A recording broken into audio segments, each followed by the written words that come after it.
জিয়াকে বললো আপনি সোনারগাঁয়ে আসেন, তিনি বলেছেন আমি হরতাল ডেকেছি, হরতালের মধ্যে আমি গাড়ি বের করতে পারবো না। এটা দিল্লি থ্রেট হিসেবে নিল। বিএনপির বন্ধুরা আপনাদের মনে নাই, মনে করিয়ে দেই, বেগম জিয়া হরতাল ডেকেছেন, সেই সময় মনমোহন সিং এসেছে এবং প্রধান বেগম খালেদা জিয়া বলেছেন হরতালের মধ্যে আমি গাড়ি বের করবো না, এবং না করার কারণে এই যে তাদের ক্ষোভ, তার চূড়ান্ত ক্ষোভ হিসাবে বেগম জিয়াকে শুধু জেল খাটতে হয় নাই, তার হাতটা পর্যন্ত বাঁকা হয়ে গেছে। জিয়ার বিএনপি, খালেদা জিয়ার বিএনপি, এই বিএনপির প্রতি বাংলাদেশের স্বাধীনতা সার্বভৌমত্বের দায়ও বেশি, সুতরাং তাদের প্রতি আমাদের কথাও বেশি। নাম্বার ওয়ান, বিএনপি এখন পর্যন্ত নির্বাচন নিয়ে যতগুলো কথা বলেছে এর অলমোস্ট সবগুলো লেজিট, আমরা বুঝি এগুলো বৈধ, কিন্তু তার সমস্যা হলো সে আর্টিকুলেট করতে পারে না যে সেনাবাহিনীর একটা অংশ যে কোনোভাবে ক্ষমতায় যেতে চায় বা ক্ষমতা গ্রহণ করতে চায় বা জরুরি অবস্থা জারি করতে চায়, সুতরাং দ্রুত নির্বাচন না হলে জাতি ক্রাইসিসে পড়বে, এই কথা সে বললে সেনাবাহিনী তার সাথে থাকবে না, এই জন্য সে এটা বলতে পারে না। নাম্বার দুই, উপদেষ্টাদের মধ্যে কেউ কেউ ক্ষমতা প্রলম্বিত করতে চায়, এটাও যদি সে বলে ফেলে মাঝে মধ্যে চাপে পড়ে, এটাও সে বলতে পারে না, এই জন্য সে শুধুই নির্বাচন করে। তো নির্বাচন করাটা তো সমস্যা না। বিএনপির প্রতি আমাদের প্রথম আক্ষেপ হলো আপনারা কেন জুলাইয়ের রাজনীতিটা করলেন না বলেন? আপনাদের তো উচিত ছিল জুলাইয়ের রাজনীতি করা। এনসিপিকে আমরা পরে ধরবো, আপনারা যতবার নির্বাচনের কথা বলেছেন আমরা প্রত্যাশা করেছি আপনারা প্রতিবার আগে বলবেন বিচার করতে হবে, সংস্কার করতে হবে, নির্বাচন দিতে হবে। দেখেন আজকে আমরা যারা বিএনপি করি না কিন্তু শহীদ জিয়াকে ভালোবাসি, তারাও তো বিএনপির পক্ষে দাঁড়াতে পারছি না। কি তারা সংস্কার এবং বিচারের কথা না বলে শুধুই নির্বাচনের কথা বলছে, আমরা তার পক্ষে কিভাবে দাঁড়াবো? সুতরাং বিএনপির উচিত ছিল এই জুলাইয়ের সমস্ত আন্দোলনের স্টেক নেওয়া, তার কথা বলা উচিত ছিল যে অতি দ্রুত জুলাই ঘোষণাপত্র দিতে হবে। এই যে বিএনপি যমুনার সামনে অবরোধ করলো, শাহবাগ অবরোধ করলো, এই অবরোধে আমরা অংশ নিতে পারতাম। আজকে বিএনপি বলুক জুলাই ঘোষণাপত্রের জন্য ঢাকাকে অচল করে দেওয়া হবে, দেখেন আমরা লাখ লাখ মানুষ অংশগ্রহণ করব। বিএনপি জুলাই ঘোষণাপত্র নিয়ে অবরোধ করছে না, বিএনপি সংস্কার নিয়ে অবরোধ করছে না, বিএনপি বিচার নিয়ে অবরোধ করছে না। যখন সে শুধুই নির্বাচন নিয়ে কথা বলবে তখন তো আমরা এটাকে ফিল করি দিল্লির ছকে সে পা দিয়েছে এবং তাকে দিতে হয়েছে। প্রশ্ন হলো বিএনপি এটা বোঝা সত্ত্বেও সে কেন এটা বলে? কারণ দুইটা, তার দুটো দগদগে স্মৃতি আছে। বিএনপির প্রথম দগদগে স্মৃতি তার ১/১১ স্মৃতি। সে ২০০৬-এর পর সেনাবাহিনীর কথা মতো চলে নাই, সেনাবাহিনীর বিরুদ্ধে কথা বলেছে এবং সেই সেনাবাহিনী 111 করে বিএনপিকে মাইনাস করে আওয়ামী লীগকে শুধু ক্ষমতায় আনে নাই, বাংলাদেশকে ধ্বংস করে ফেলেছে। সুতরাং এবার বিএনপি সেনাবাহিনীর বিরুদ্ধে যেতে চায় না কোনোভাবে, সব জানে সেনাবাহিনী কি করবে, কিন্তু সে যেতে চায় না কারণ তার দগদগে স্মৃতি আছে ১/১১। নাম্বার দুই, আজকে যদি বিএনপি বলে যে না আমরা জনগণের পক্ষে থাকবো, সেনাবাহিনীর পক্ষে যাব না, তাহলে এনসিপি যদি কালকে গিয়ে সেনাবাহিনীর ফাঁদে পা দেয়, যদি পরশু জামাতে ইসলামী গিয়ে পা দেয়, তো কেউ না কেউ সেনাবাহিনীর সুবিধাটা তো নেবে। তাহলে বিএনপি কেন এই চান্স মিস করবে, সেই ঝুঁকিটা নিবে? এইটা বিএনপির পক্ষে আমরা বলছি। কিন্তু মূল সমস্যা হলো বিএনপি আরেকটা কথা বলছে, ছাত্রদের পদত্যাগ করানো। আপনারা জানেন এই যে ছাত্র উপদেষ্টা দুইজন, এদের ব্যাপারে আপনাদের সামনে আমরা অসংখ্যবার সমালোচনা করেছি না, তাদেরকে পদত্যাগ করতে বলেছি না? জুলাইয়ের ছাত্র মানেই শুধু এনসিপির দুইজন ছাত্র না, ছাত্র মানে ছাত্র দলও, জুলাইয়ের ছাত্র মানে ছাত্র শিবিরও, জুলাইয়ের ছাত্র মানে বাংলাদেশের আপামর ছাত্র জনতা। এনসিপি এটাকে কুক্ষিগত করেছে। কিন্তু একটা কথা আপনাদেরকে বলি, বিএনপি যে বলছে এই দুইজন এনসিপির প্রতিনিধি, আমরা জানি মাহফুজ আলম এবং আসিফ মাহমুদ, এই দুজনের কিন্তু অফিসিয়ালি এনসিপির এখনো কোনো কানেকশন নাই। তাহলে তো আমরাও বলতে হয় এই উপদেষ্টাদের মধ্যে মিনিমাম 4 জন আছে যারা বিএনপির প্রার্থী, এই বিএনপির মনোনীত, এবং এর মধ্যে এমন একজন উপদেষ্টা আছে তিনি সুটকেস গুছিয়ে বসে আছেন কোন সময় ডক্টর ইউনূস ক্ষমতা ছাড়বেন এবং তিনি প্রধান উপদেষ্টা হবেন। এবং বিএনপি যেদিন ক্যাবিনেট যাবে, সরকার গঠন করবে, সেইখানে তিনি আবার গুরুত্বপূর্ণ একটা মন্ত্রী হবেন, এরকম লোক তো আছে। তা আপনারা যদি তাদেরকে এনসিপির মন্ত্রী বলেন, তাহলে বিএনপির মন্ত্রীও তো আছে 5 জন, তাদেরকে পদত্যাগ করাবে কি আমাকে বলেন? নাম্বার দুই, এই যে ছাত্র উপদেষ্টাদেরকে পদত্যাগ করাতে চান, ছাত্র উপদেষ্টারা পদত্যাগ করলে এই সরকারের আর 1 সেকেন্ডও কোনো বৈধতা নাই। এই সরকারের একমাত্র বৈধতা তাদের সাথে ছাত্ররা আছে। যদিও এই ছাত্ররা সকল ছাত্র না, প্রাইভেট বিশ্ববিদ্যালয় নাই, নারী নাই, অপরাপর দল নাই, এরপরও তারা যেহেতু ছাত্র নাম নিয়ে গেছে, আমাদের প্রস্তাবনা হলো সেখানে ছাত্রদের শরিকানা বাড়ান। প্রয়োজনে ছাত্র দল থেকে একজন নেন, ছাত্র শিবির থেকে একজন নেন, প্রাইভেট বিশ্ববিদ্যালয় থেকে একজন নেন, নারী ছাত্রীদের মধ্য থেকে একজন নেন। আপনি ছাত্র বাড়ান, কিন্তু আপনি ছাত্রদেরকে পদত্যাগ করতে বলেন কেন? তাহলে এই সরকারের বৈধতা কি? তো বিএনপির ক্ষেত্রে এবং সর্বশেষ আমাদের যেটা, তিনি সরকারের স্পষ্ট দেখতে পাচ্ছি মনে হচ্ছে বিএনপি যেন এখন সেনাবাহিনীর মুখপাত্র, মানে সেনাবাহিনী যেটা অফিসিয়ালি বলতে পারে না সেইটা এখন বিএনপি বলছে। আমির খসরু মাহমুদ চৌধুরী গতকালকে বললেন তার মতো প্রাজ্ঞ রাজনৈতিকবিদ, হ্যাঁ সেনাবাহিনীর প্রধান তো এই বক্তব্যটা দিতেই পারে, এটা আবার আপনাকে অ্যাড্রেস করতে হবে। আমরা জানি আপনাদের 111-এর দগদগে স্মৃতি আছে, দিল্লির বিরুদ্ধে যাবার কারণে আপনাদের জীবন নাই হয়ে গেছে, কিন্তু দেখেন আপনাদের ক্ষতি হবার সাথে সাথে আপনারাই কিন্তু হেরে যান নাই, আপনাদের সাথে সারা বাংলাদেশ সাফার করেছে। আমরা সবাই সাফার করেছি। আমাদেরকে একা করে দিয়ে আপনারা দিল্লির প্রেসক্রিপশনে চলবেন? আপনারা সেনাবাহিনীর সাথে এভাবে কোনো চিন্তা ভাবনা ছাড়া একাত্মতা পোষণ করার কোনো অধিকার আপনাদের নাই। সর্বশেষ বলি, বিএনপি আপনারা তো আসলে কিভাবে জেনজি আপনাদের সাথে একাত্মতা হবে? দেখলাম দুদু উনি তো ফ্যাসিবাদ বিরোধী আন্দোলনের নেতা, তিনি বললেন বিএনপির যত কর্মী আছে প্রস্রাব কইরা দিলে নাকি সব ভাইসে যাবে এই অন্য অন্য। আপনাকে বিনীত অনুরোধ করি, গত 16 বছর আপনার প্রস্রাব করতে নিষেধ করছে কেডা? মানে গত 16 বছর আপনি প্রস্রাব করেন নাই কেন? আল্লাহর রাস্তায় বলেন। মানে আবারও বিএনপিকে বলে, জামাত ইসলামী বলে মুরব্বীদের মুখে টেপ মারেন, পিছনে বসাই রাখেন। এই আন্দোলনে যত শহীদ হয়েছে, যত যোদ্ধা, তাদের গ্রুপ, এইজ গ্রুপ 21 থেকে 35, বিএনপি জামাত ইসলামী সকলে আপনারা তরুণদেরকে সামনে আনেন। এই মুরব্বীদের কি কথা বলে দেখেন, বলে প্রস্রাব করলে ভেসে যাবে। এটা তো আওয়ামী লীগ তো বললে আমরা জিভে ছেড়ে ফেলতাম, এখন তো আওয়ামী লীগের চেয়ে উনি কি কথা বললো। তা আপনার একটা কথা বলি, এত প্রস্রাব যখন পেটে নিয়ে 16 বছর রয়েছেন, 28 অক্টোবর 2023 পল্টনের সামনে যখন সমাবেশ হয়েছে, গ্রেনেড মারতে পারে নাই, তার আগে বুড়া নেতৃবৃন্দ মুহুর্মুহু কইরে পালাইলেন। আমরা বিএনপির কর্মী না, তবু 1 ঘন্টা সেখানে স্টেজের সামনে দাঁড়াইছিলাম, কোন একজন মাঝারি মানের নেতাও আসে কিনা আমরা প্রতিরোধ গড়ে তুলবো। একজনও পারেন নাই। যত লাখ লোক আসছে, প্রস্রাব করলে তো আওয়ামী লীগ ভাইসে যাবে, তখন প্রস্রাব চাইবে কোথায় রাখছেন? মাথায় উঠেই রাখছেন। ফাজলামি কথাবার্তা বলেন। বিএনপির ব্যাপারে আমাদের কথা না। এবার আসেন এনসিপির 3টে অপরাধ। নাম্বার 1, সে জুলাইকে কুক্ষিগত করেছে। ঠিক 71-এ মুক্তিযুদ্ধ যেভাবে আওয়ামী লীগ কুক্ষিগত করেছে, এনসিপি জুলাইকে কুক্ষিগত করেছে। মুক্তিযুদ্ধ করেছে সবাই, আপামর, কৃষক, শ্রমিক, জনতা, জনযুদ্ধ। আওয়ামী লীগ এসে বললো আমি যুদ্ধের মালিক, সাথে দিল্লি, সংবিধান লিখে দিল দিল্লি, এখানে আর একটা বাকশাল কায়েম করে এটা আওয়ামী লীগের গঠনতন্ত্র তারা বানাই ফেললো। জুলাইকে কুক্ষিগত তারা করেছে। এই জুলাইকে কুক্ষিগত করার কারণে তারা দ্বিতীয় যে কাজটা করেছে, অনেকেই তারা দুর্নীতিগ্রস্ত হয়েছে। দেখেন, আমাদের কলিজা ছিঁড়ে যায় এই কথাটা বলতে।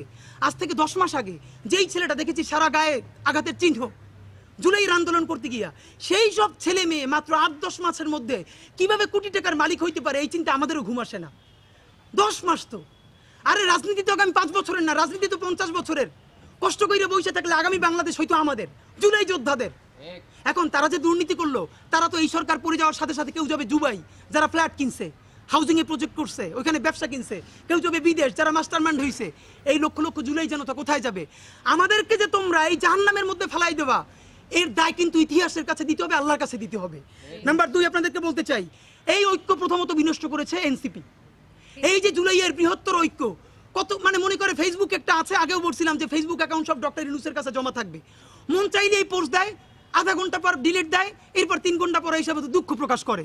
ভাই, এটা কি বাচ্চা কাচ্চাদের ওই হান্ডি পাতিল খেলা, যে ঠিক আছে খেলবো না, হারাই ফেরত দাও, একটু পরে এসে আবার ঠিক আছে খেলা শুরু করি? বাবা, তুমি যদি ইমোশনাল হও, তোমার যদি কবি সাহিত্যিক আর্টিস্টিক সেন্সটা বেশি থাকে, তুমি যদি অভিমানী বালক হও, তাহলে তুমি নাটক করবা, সিনেমা করবা, থিয়েটার করবা, আর্ট কালচার করবা। তোমার উপদেষ্টা হওয়ার মতো সিরিয়াস দায়িত্ব কে নিতে বলছে? আমরা যখন এটা সমালোচনা করলাম, তাদের ভাই বন্ধুরা আমাদেরকে কিয়ামত কইরে সমালোচনা করলো। তখন বললাম, ভাই, তিনি বিদেশ চলে যাবেন, যেই সব ছেলে মেয়েরা তোমরা দেশে আসো, তোমরা দেশে থাকবা, তোমাদেরকে মানুষ ভালোবাসে। ভাইয়ের রাজনীতি কইরা জনগণের বিরুদ্ধে যাইও না।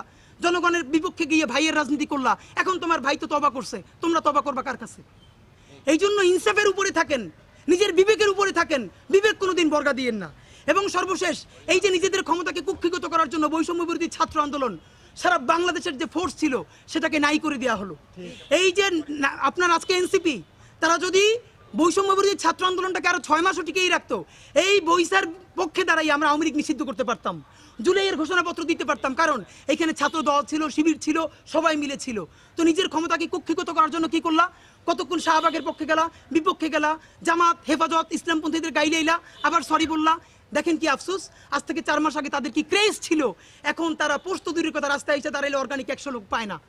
এই যে তোমাদের সাথে 100 লোক নাই, এটা তো আমাদের জন্য আনন্দদায়ক না, এটা দুঃখ। জুলাই হেরে যাচ্ছে, সুতরাং এনসিপিকে এই দায় নিতে হবে।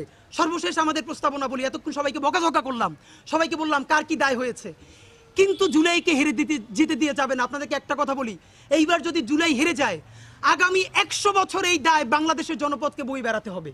অগণিত মানুষ গুম হবে, খুন হবে, দুনিয়ায় নিউজ করার মতো কেউ থাকবে না। যেই সাংবাদিক বন্ধুরা এই নিউজটা পর্যন্ত করবে, সে মরে গেলে তাকে নিউজ করারও কেউ বাংলাদেশে ঠিকই থাকবে না। সুতরাং প্রশ্ন হলো, বাংলাদেশ বেঁচে থাকবে কি থাকবে না? জুলাই বেঁচে থাকলে বাংলাদেশ থাকবে, জুলাই না থাকলে বাংলাদেশ থাকবে না। এই পক্ষে দাঁড়াইতে গিয়ে যদি এনসিপি তো গন কেস, এনসিপি নিয়ে আর কথা বলে কোনো লাভ নেই। যদি আমাদেরকে বিএনপির বিরুদ্ধে দাঁড়াইতে হয়, জামাতের বিরুদ্ধে দাঁড়াইতে হয়, আমরা সমস্ত জুলাই জনতা নিয়ে আবার মাঠে নামবো। কিন্তু সাবধান, দিল্লিকে নতুন করে আমরা ফিরে আসতে দিব না। আপনাদেরকে জানাই আমাদের সুনির্দিষ্ট প্রস্তাবনা, এই সরকারকে মাত্র 3টে ম্যান্ডেট নিয়ে আগামী কয়েকদিন টিকে থাকতে হবে। ডক্টর ইউনূস, আপনি মনে চাইলেই পদত্যাগ করতে পারবেন না, কারণ আপনাকে ম্যান্ডেট দিয়েছে যে শহীদের পরিবার, আপনি শহীদ পরিবারের সাথে বসেছেন। বিএনপি বলুক, সেনাবাহিনী বলুক, সেনাবাহিনী আপনাকে সহযোগিতা যদি না করে সেই দেশ সেনাবাহিনীর থাকবে। সেনাবাহিনী, আপনাদের প্রতি বিনীত অনুরোধ, আপনারা পাকিস্তানপন্থী সেনাবাহিনী হওয়ার চেষ্টা করেন। দেখেন, পাকিস্তান সেনাবাহিনী বেশি বেশি ইন্টারফেয়ার করার কারণে পাকিস্তান রাষ্ট্রটা দাঁড়ায় নেয়, রাষ্ট্র হিসেবে ফাংশন করতে পারে না। আপনারা আল্লাহরও আস্তে আপনারা ইনস্টিটিউশন ডেভেলপ করেন, আপনারা পৃথিবীর প্রফেশনাল শ্রেষ্ঠ আর্মি হন, কিন্তু আপনারা রাজনৈতিক স্টেক নেওয়ার চেষ্টা করেন না। ডক্টর ইউনূস সাহেব, আপনার কোনো এখতিয়ারই নাই পদত্যাগ করার, কারণ আপনাকে বসিয়েছে 1500-র অধিক শহীদ পরিবার, আপনাকে বসিয়েছে অগণিত অন্ধ পঙ্গু জুলাই যোদ্ধারা। সুতরাং আপনাকে বসিয়েছে যারা, আপনাকে ছাড়তেও বলবে তারা, আর কেউ আপনাকে ছাড়ার এখতিয়ার নাই। বাংলাদেশে শুধু আপনাকে গার্ডিয়ান মেনে আমরা এই পর্যন্ত রাজপথে পড়ে আছি। আপনি বিদেশ চলে যাবেন, আমরা যাব কোথায়? আপনি যদি পদত্যাগ করতেই চান তাহলে বাংলাদেশের সমস্ত জুলাই যোদ্ধাদের নিরাপত্তা দিয়ে পদত্যাগ করতে হবে। তার আগে পদত্যাগ করে আপনি যমুনা থেকে বের হইতে পারবেন না, আমরা বলে দিলাম। যদি আমাদেরকে আবারও রাজপথে দাঁড়ান লাগে, আপনি গৃহযুদ্ধ শুরু হয়ে যাবে দেশে। আপনি কি বলেন? আপনি পদত্যাগ করতে পারবেন, আপনাকে পদত্যাগ করা লাগবে না, আপনারা আমরা বিদায় দিয়ে দেবো। 3টে কাজ। নাম্বার 1, অতি দ্রুত জুলাই গণহত্যার বিচার সম্পন্ন করতে হবে। নাম্বার 2, মৌলিক সংস্কার, নারী সংস্কার। আরে ভাই, নারী সংস্কার করছেন, তাহলে কৃষি সংস্কার কই, আর্মি সংস্কার কই? এই যেগুলো পরে করলে চলবে, এগুলো একটাও কোনো দরকার নাই। মৌলিক সংস্কার বলতে আমরা বুঝাই এমন সাংবিধানিক সংস্কার এবং নির্বাচন সংস্কার যেই মাধ্যমে সামনের নির্বাচন ফ্রি অ্যান্ড ফেয়ার হবে। বাংলাদেশে আর কেউ কোনোদিন আওয়ামী লীগ হয়ে উঠতে পারবে না, আর কোনো ব্যক্তি কোনোদিন ফ্যাসিস্ট হাসিনা হয়ে উঠতে পারবে না। এই মৌলিক সংস্কার করবেন। নাম্বার 3, ইতিহাসের সেরা ফ্রি অ্যান্ড ফেয়ার ইলেকশন দিবেন। বিএনপিকে আবার একটা কথা বলি, আপনারা যে বারবার বলেন নির্বাচন চান, আপনারা এসে সংস্কার করবেন, বলেন আপনাদের উপরে আমরা কিভাবে আস্থা রাখবো ভাই? আপনারা ক্ষমতায় না যেই অ্যাটিটিউডে, যেই ল্যাঙ্গুয়েজে কথা বলতেছেন, প্রসব করে মানুষ ভাষাই দিবেন। আপনারা ক্ষমতায় গেলে কিসের সংস্কার করবেন? নাম্বার 2, আপনি এখন যখন নির্বাচন চাইতেছেন, সেই নির্বাচনের মধ্যেও একটাবার সংস্কারের কথা বলতেছেন না, বিচারের কথা বলতেছেন না। এমনকি আওয়ামী লীগ যখন নিষিদ্ধ হলো, তখন আপনারা আমাদের সাথে স্পষ্ট শাহবাগে আসতে পারেন নাই, দূর থেকে সমর্থন দিচ্ছেন। আপনি ক্ষমতায় গেলে ইচ্ছা থাকা সত্ত্বেও আপনি পারবেন না, কারণ আপনি দিল্লির কাছে বর্গা হয়ে যাবেন। ক্ষমতায় থাকতে হলে আর্মির সাথে নেগোশিয়েট করতে হবে, দিল্লির কাছে নেগোশিয়েট করতে হবে। বরং আপনি ইউনূসের হাত শক্তিশালী করেন, জামাত ইসলামী ইউনূসের হাতকে শক্তিশালী করেন। বাংলাদেশের সকল মানুষ এই 3টে কাজের কারণে, বিচার, মৌলিক সংস্কার এবং নির্বাচনের দাবিতে আপনারা ডক্টর ইউনূসের হাতকে শক্তিশালী করেন। সেক্ষেত্রে প্রস্তাবনা, এই যে কিছু অতি পাকনা উপদেষ্টা আছে যাদের কারণে জুলাইয়ের ঐক্য বিনষ্ট হয়, দুর্নীতিগ্রস্ত, তাদেরকে প্রয়োজন আপনি স্যাক করেন। স্যাক করতে সমস্যা হলে তাদেরকে দপ্তরবিহীন করে রাখেন, খাবে আর ঘুমাবে আর ফেসবুক টিপবে, আর কোনো কাজ নাই, তাদেরকে আপনি দপ্তরবিহীন করেন। যেই কয়জন উপদেষ্টা আছে, প্রত্যেক উপদেষ্টার সামনে, প্রত্যেকটা মন্ত্রী পরিষদের সামনে ড্যাশবোর্ড লাগান, কোন উপদেষ্টার কি কি পারফরমেন্স। একজন লোকের কোনো নাম নাই, উনি তো সুপার পারফরমেন্স করতেছে, আমাদের রেল উপদেষ্টা যিনি। এবারে বিদ্যুৎ নিয়ে, জ্বালানি নিয়ে আমাদের সকল ঋণ প্রায় পরিশোধ হয়ে গেছে। তো ওনাদের আমরা দেখতে চাই প্রত্যেক উপদেষ্টার একটা করে ড্যাশবোর্ড থাকবে, কে বেশি ফেসবুক চালায়, কে বেশি কথা বলে, আর না কে বেশি কাজ করে, এটা জনগণ দেখতে চায়। আপনি ড্যাশবোর্ড তৈরি করেন।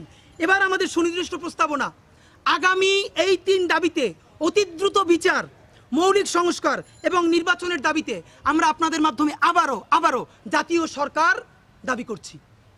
এই জাতীয় সরকার BNP, Jamaat Islami, AB party, ইসলামী আন্দোলন, অধিকার পরিষদ থেকে শুরু করে এনসিপি, অবশ্যই ফ্যাসিবাদ বিরোধী সকল শক্তিকে, রাজনৈতিক শক্তিকে নিয়ে আপনি জাতীয় সরকার করেন। এই সরকারের মেয়াদ কতদিন হবে? ডক্টর ইউনূস বলেছেন সর্বোচ্চ জুন মাস পর্যন্ত। ইলেকশন তো এর আগে আমরা প্রত্যাশা করি, তাহলে সেটাও 10 মাস। আপনারা যদি পারেন নিজেরা বসে আরও আগে করেন, কিন্তু আগামী 10 মাস হোক, সর্বোচ্চ আগামী জুন মাস হোক। এই একটা বছর এখনো জাতীয় সরকার করার মেয়াদ ফুরিয়ে যায় নাই। এই ক্ষেত্রে যদি বিএনপি অসহযোগিতা করে, তাহলে বিএনপিকে জাতির কাছে জবাবদিহিতা দিতে হবে। জামাত যদি অসহযোগিতা করে, জামাতকে দিতে হবে। বরং এইটা আমরা বিএনপিকে অনুরোধ করবো, আজকে বিকেলে বিএনপি এবং জামাতের সামনে প্রধান উপদেষ্টা বসবেন। যেহেতু আগে বারবার বলা হয়েছে জাতীয় সরকার বিএনপি করতে চায় নাই, তো আজকে বিএনপিকে বললাম, প্লিজ আজকে আপনারা ডক্টর ইউনূসকে বলেন, ঠিক আছে, আগামী 1 বছরের জন্য আপনি জাতীয় সরকারের ঘোষণা দেন, বিএনপি তাদের লোক দিবে, জামাত ইসলামী তাদের লোক দিবে। আগামী 1 বছর আমরা তাদের মাধ্যমে এই 3টে কাজ করতে চাই, বিচার, মৌলিক সংস্কার এবং নির্বাচন। যদি জাতীয় সরকার কোনোভাবে সম্ভবই না হয়, তাহলে দ্বিতীয় প্রস্তাবনা হলো আপনি জাতীয় ঐক্য কাউন্সিল করেন। এই জাতীয় ঐক্য কাউন্সিলের প্রধান থাকবেন ডক্টর ইউনূস, আর এখানে সদস্য থাকবেন প্রত্যেক রাজনৈতিক দল থেকে একজন। এটার সাংবিধানিক মর্যাদা হবে ক্যাবিনেট, আমাদের যে মন্ত্রী পরিষদ বা উপদেষ্টা পরিষদ সেটার সমান। তারা মন্ত্রী হবেন না, তারা উপদেষ্টা হবেন না, কিন্তু এই উপদেষ্টা পরিষদের ওয়াচডগ হিসেবে কাজ করবেন। তারা প্রত্যেকটা ব্যাপারে কথা বলতে পারবেন। আইদার জাতীয় সরকার করেন অথবা আপনারা দ্রুত জাতীয় ঐক্য কাউন্সিল করেন। এই দুইটা যদি করতে না পারেন, আবার বলি, সামনে যদি ডক্টর ইউনূস কোনো সমাধান না করে, অ্যাটলিস্ট বিচার না করে, মৌলিক সংস্কার না করে সে চলে যায় অথবা নির্বাচনের দিকে চায়, অবিসম্ভাবীভাবে দেশে গৃহযুদ্ধ কিন্তু লাগবে। সেই গৃহযুদ্ধে আমরা সবাই কিন্তু খুব করুণ অবস্থা হবে, দেশের স্বাধীনতা সার্বভৌমত্ব হুমকির মুখে পড়বে। তার প্রধান দায়, আবারও বলছি, এই রাজনৈতিক দলগুলোর নিতে হবে এবং বাংলাদেশ সেনাবাহিনীর নিতে হবে। আপনারা জানেন আগামীকালকে শাহবাগে জুলাই ঐক্য যেই সমাবেশ ডেকেছে, সেই জুলাই ঐক্যের আমরাও গুরুত্বপূর্ণ পার্ট ইনকিলাব মঞ্চ, আমরাও সেই সমাবেশে অংশগ্রহণ করব। সারা দেশের মানুষকে জুলাই ঐক্যের আগামীকালকে শাহবাগে সমাবেশে আসতে অনুরোধ করতেছি। আমরা পরশু থেকে এক সপ্তাহব্যাপী জুলাই ঘোষণাপত্র তৈরির জন্য আবার ইনকিলাব মঞ্চ নতুন করে সপ্তাহব্যাপী জনসংযোগ শুরু করবে। আগামী সোমবার থেকে আমরা সপ্তাহব্যাপী জনসংযোগ করব, ঠিক আওয়ামী লীগ নিষিদ্ধের ব্যাপারে যেরকম করেছি, এখন সপ্তাহব্যাপী হাজার হাজার লিফলেট নিয়ে আপামর জনসাধারণের কাছে যাব। জুলাই ঘোষণাপত্র আগামী 25শে জুনের মধ্যে যদি এই সরকার ঘোষণাপত্র দিতে ব্যর্থ হয়, তার দায় শুধু সরকারের না, তার দায় আর্মির, তার দায় বাংলাদেশ রাজনৈতিক দলের। তখন কিন্তু আপনারা জনতার আদালতে দাঁড়াবেন। আমরা আশা করছি 25শে জুনের মধ্যে জাতীয় সরকার হোক, জাতীয় ঐক্য কাউন্সিল হোক, স্থিতিশীল অবস্থা ফিরিয়ে এনে সেনাবাহিনী এই সরকারকে সহযোগিতা করে জুলাই ঘোষণাপত্র তৈরি করা হবে। সে পর্যন্ত আপনারা সবাই সাথে থাকবেন। বাংলাদেশ জিন্দাবাদ, ইনকিলাব জিন্দাবাদ। কারো কোনো প্রশ্ন থাকলে বলেন। জি।